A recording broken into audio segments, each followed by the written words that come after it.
हरिः ओं श्रीमद् वाल्मीकि रामायणे अयोध्याकाण्डे द्विसप्तितमः सर्गः।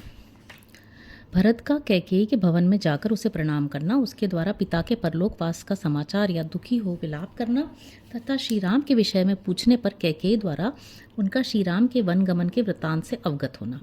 अपश्यन्तु ततस्तत्र पितरं पितुरालये जगाम भरतो द्रष्टुम मातरं मातुरालये। तदनंतर पिता के घर में पिता को न देखकर भरत माता का दर्शन करने के लिए अपनी माता के महल में गए। अनुप्रातं तु तं दृष्ट्वा कैकेयी प्रोषितं सुतम् उत्पपात तदा हृष्टा त्यक्त्वा सौवर्णमासनम्। अपने परदेश दिए गए हुए पुत्र को घर आया देख उस समय कैकेयी हर्ष से भर गई और अपने सुवर्णमय आसन को छोड़ उछलकर खड़ी हो गई।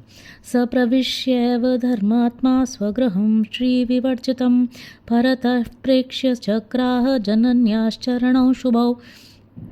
धर्मात्मा भरत ने अपने उस घर में प्रवेश करके देखा कि सारा घर श्रीहीन हो रहा है। फिर उन्होंने माता के शुभ चरणों का स्पर्श किया। तमूर्ध्नि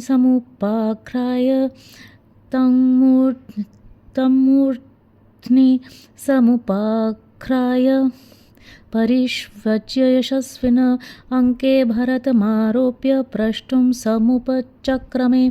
अपने यशस्वी पुत्र भरत को छाती से लगाकर कैकेयी ने उनका मस्तक सूंघा और उन्हें गोद में बिठाकर पूछना आरंभ किया। अद्य ते कतिचित् रात्र्यश्च्युत्स्यार्यक वेश्मनः अपि नाध्वश्रम शीघ्रं रथे न पतस्तत्। बेटा, तुम्हें अपने नाना के घर से चले आज कितनी रातें व्यतीत हो गई। तुम रथ के द्वारा बड़ी शीघ्रता के साथ आए हो। रास्ते में तुम्हें अधिक थकावट तो नहीं हुई। आर्य कस्ते सुकुशली युधा जिन्मातुलस्तव प्रवासाच्च सुखम पुत्र सर्वमे वक्तुमर्हसि।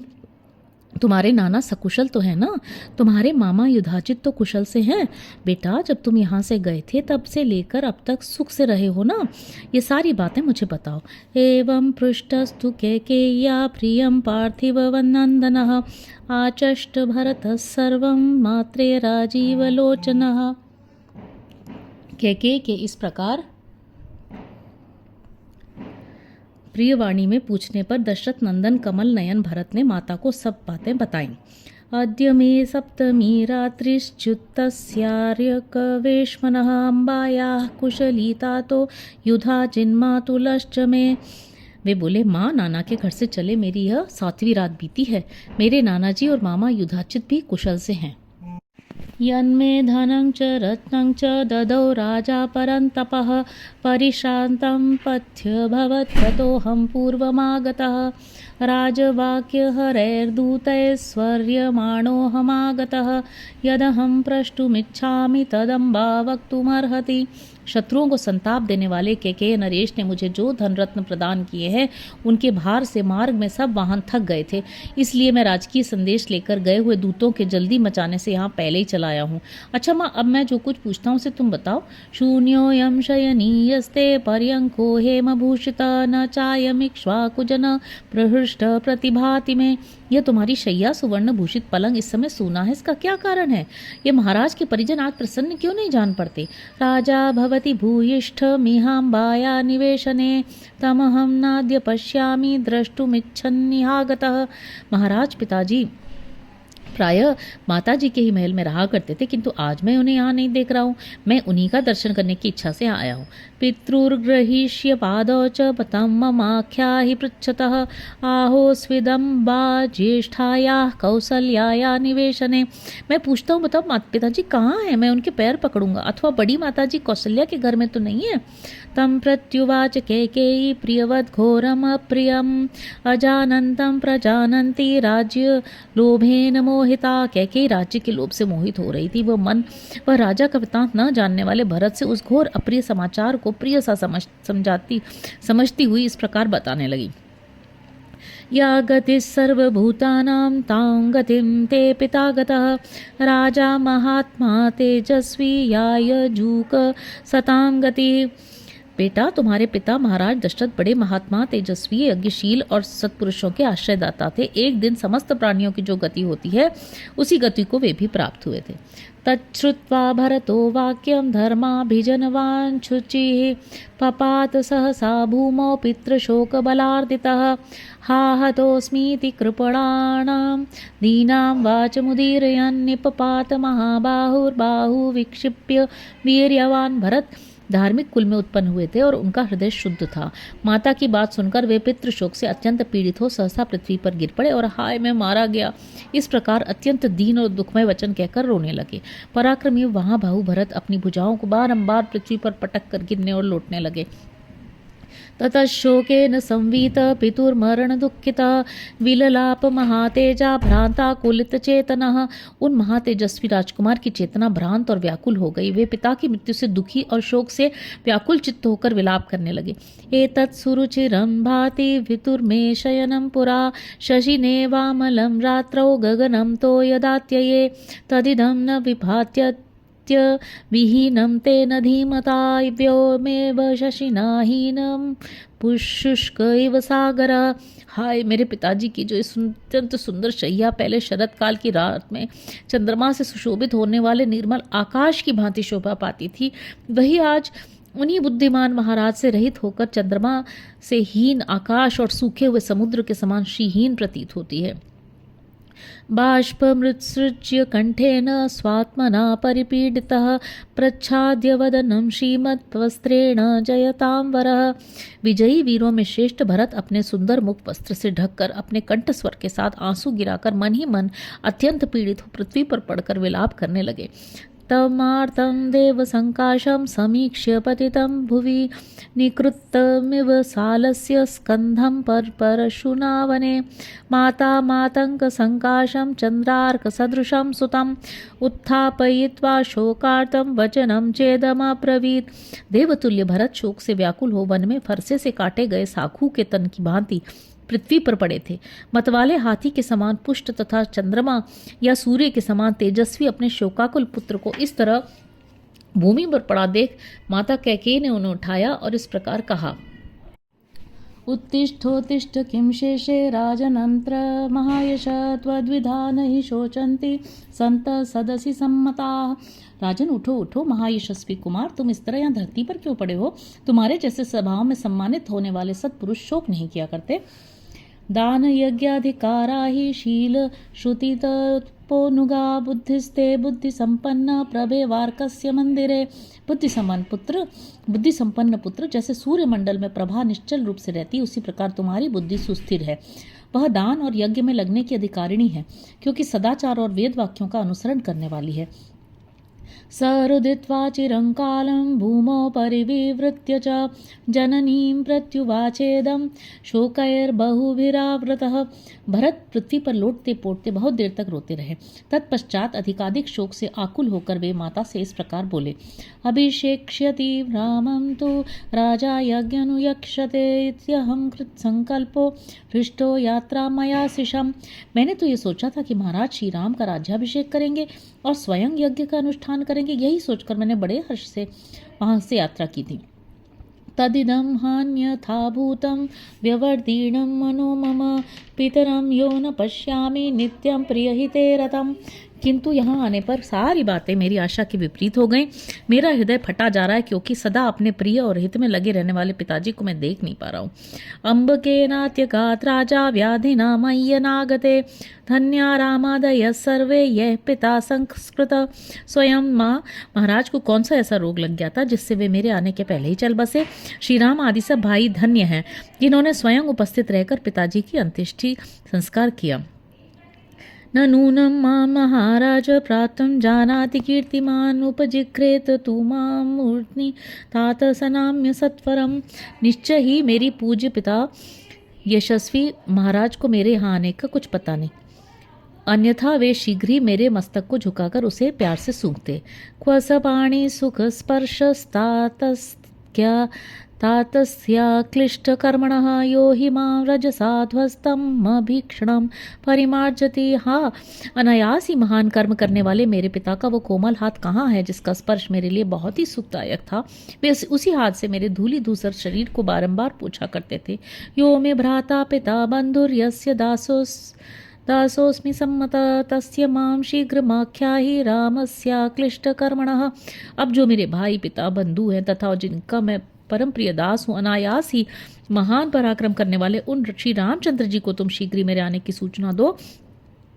पिता हि भवति ज्येष्ठो धर्ममार्यस्य जानत तस्य पादौ ग्रहीष्यामि स हीदानीं गर्तिर्मम। धर्म के ज्ञाता श्रेष्ठ पुरुष के लिए बड़ा भाई पिता के समान होता है। मैं उनके चरणों में प्रणाम करूंगा, अब मेरे ही वे आश्रय हैं।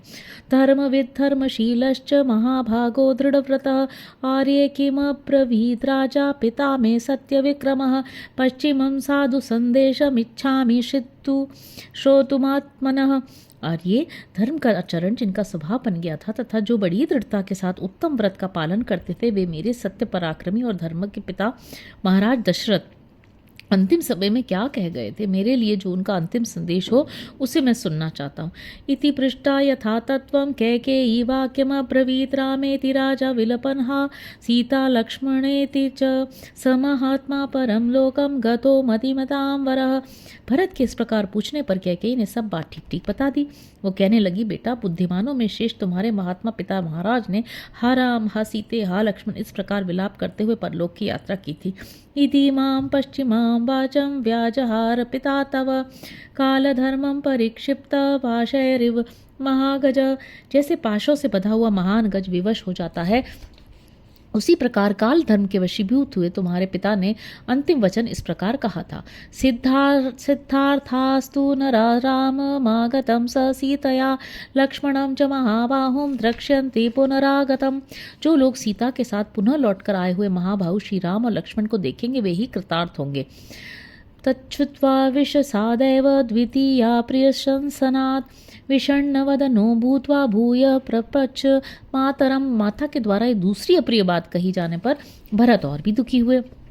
उनके मुख पर विषाद जा गया और उन्होंने पुनः माता से पूछा, क्वचेदानीं स धर्मात्मा कौसल्यानंदवर्धन लक्ष्मणेन स भ्राता सीतया च समागतः। माता कौशल्या का आनंद बढ़ाने वाले धर्मात्मा श्री रामचंद्र जी इस अवसर पर भाई लक्ष्मण और सीता के साथ कहाँ चले गए हैं। तथा पृष्ठा यथा न्याय माख्यातुमुपचक्रमे मातास्य युगपदवाक्यम विप्रियम प्रियशंसया। इस प्रकार पूछने पर उनकी माता कैकेयी ने एक साथ ही प्रिय बुद्धि से वह अप्रिय संवाद यथोचित रीति से सुनाना आरंभ किया। सहि राजसुत पुत्र चीरवासा महावनम दंडकांस वैद्येह्या लक्ष्मणानुचरो गता। पिता राजकुमार श्री राम वल्कल वस्त्र धारण करके सीता के साथ दंडक वन चले गए हैं। लक्ष्मण ने भी उन्हीं का अनुसरण किया। तच्छ्रुत्वा भरतस्रस्तो भ्रातृ चारित्र शंकया स्वस्य वंशस्य महात्म्यात् प्रष्टुम समुपचक्रमे। यह सुनकर भट्ट डर गए। उन्हें अपने भाई के चरित्र पर शंका हो गई। अपने वंश की महत्ता का स्मरण करके वे कैकेयी से इस प्रकार पूछने लगे, कच्चिन्न ब्राह्मण धनम ऋतम रामेण कस्यचित् कच्चिन्नाढ्यो दरिद्रो वा तेना पापो विहिंसितः। माँ, श्री राम ने किसी कारण ब्राह्मण का धन तो नहीं हर लिया था, किसी निष्पाप धनी या दरिद्र की हत्या तो नहीं कर डाली थी। कच्चिन्न परदारान् वा राजपुत्रोऽभिमन्यते कस्मात् सदंडकारण्ये भ्राता रामो विवासितः। राजकुमार श्री राम का मन किसी पराई स्त्री की ओर तो नहीं चला गया। किस अपराध के कारण भैया श्री राम को दंडकारण्य में जाने के लिए निर्वासित कर दिया गया। अथास्य चपला माता तत्स्वकर्म यथा तथम तेनैव स्त्री स्वभावेन व्याहर्तुमुपचक्रमे। तब चपल स्वभाव वाली भरत की माता कैकेयी ने उस विवेक शून्य चंचल नारी स्वभाव के कारण ही अपनी करतूत को ठीक ठीक बताना आरंभ किया। एवं मुक्ता तो कैकेयी भरतेन महात्मना उवाच वचनम हृष्टा वृथा पंडितमानिनी। महात्मा भरत के पूर्वोक्त रूप से पूछने पर व्यर्थ ही अपने को बड़ी विदुषी मानने वाले कैकेयी ने बड़े हर्ष में भरकर कहा, न ब्राह्मण धनम किंचित भृतम रामेण कस्यचित् कश्चिन्नाढ्यो दरिद्रो वा तेना पापो विहिंसितः न राम परदारान् स चक्षुर्भ्यामपि पश्यति।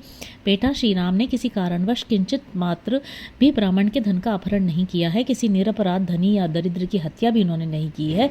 श्री राम कभी किसी पराई स्त्री पर दृष्टि नहीं डालते हैं। मया तु पुत्र श्रुत्वैव रामस्येहाभिषेचनं याचिस्तत्स्ते पिता राज्यं रामस्य च विवासनम्। बेटा, मैंने सुना था कि अयोध्या में श्री राम का राज्याभिषेक होने जा रहा है। तब मैंने तुम्हारे पिता से राज्य के लिए, श्री राम के लिए, वनवास के लिए प्रार्थना की। स स्ववृत्तिं समास्थाय पिता ते तत्कथा करोत्। रामस्तु सह सौमित्री प्रेषितः स सीतया तमपश्यन् प्रियं पुत्रं महीपालो महायशः। पुत्रशोक परित्यून पंचत्वमुपपेदिवान। उन्होंने अपने सत्य प्रतिज्ञ स्वभाव के अनुसार मेरी मांग पूरी की। श्री राम, लक्ष्मण और सीता के साथ वन को भेज दिए गए। फिर अपने प्रिय पुत्र श्री राम को न देखकर वे महायशस्वी महाराज पुत्र शोक से पीड़ित हो परलोकवासी हो गए। त्वया त्विदानीं धर्मज्ञ राजत्वमवलम्ब्यताम् त्वत्कृते हि मया सर्वमिदमेवं विद्धं कृतम्। धर्मज्ञ, अब तुम राजपद स्वीकार करो, तुम्हारे लिए ही मैंने ये सब कुछ किया है। मा शोकं मा च संतापं धैर्यमाश्रय पुत्रक त्वदधीना हि नगरी राज्यं चैतद नामयम्। बेटा, शोक और संताप न करो, धैर्य का आश्रय लो। अब यह नगर और निष्कंटक राज्य तुम्हारे ही अधीन है। तत्पुत्र शीघ्रं विधिना विधिज्ञैर्वसिष्ठ मुख्य सहितो द्विजेन्द्र संकाल्य राजा नमदीन सत्वमात्मानमुव्यामभिषेचयस्व।